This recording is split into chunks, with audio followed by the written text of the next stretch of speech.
নামটা বলুন একটু। কুসুমা মন্ডল। আচ্ছা, কি প্রবলেম ছিল আপনার? আমার দাঁতের গোড়া পাকতো, রক্ত বার হতো, পুজ বার হতো, আর এই এক একদিন এক একটা সমস্যা দাঁতের গোড়ায় ছিল।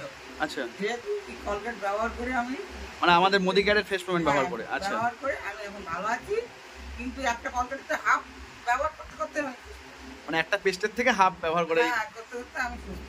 মানে বুঝতেই পারছেন, বাকিরা যারা ভিডিওতে দেখবেন পরে বুঝতেই পারছেন একদম নতুন উনি কোলগেট বলছে আমাদের। আমার প্রতিটা দাঁত সমস্যা, তাই সমস্যা ছিল ছিল এখন একদম কিচ্ছু নেই। না, বাহ, very good very good very good. প্রতিটা দাঁত আমি প্রত্যেক দিন আমি দাঁতের গোড়া খুললো, দাঁতের গোড়া খুলে আমি খাওয়া দাওয়া বন্ধ করে দিই। আরে সাবাস।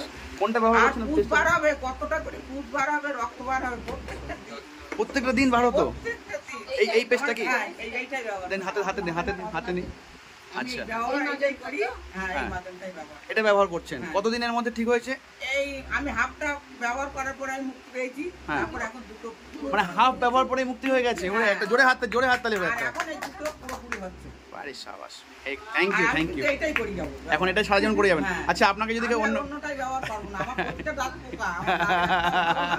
থ্যাংক ইউ মোদিকে বোন, থ্যাংক ইউ মোদি কেয়ার। ছটা দাঁত তোলা আমার। তোলা। হ্যাঁ, আচ্ছা, তাছাড়াও আমার এই দাঁতগুলোর গোড়া হ্যাঁ খারাপ পরিস্থিতি ছিল। আচ্ছা, দাঁত না চিনতে ছিলাম যে দাঁতের থেকে তো ক্যান্সার হয়ে যায়। হ্যাঁ হ্যাঁ হ্যাঁ। তার জন্য আমি এই মুক্তি পেয়েছি। তাহলে সবাইকে বলা যেতে পারে এখন টেস্টটা। হ্যাঁ। একদম, থ্যাংক ইউ।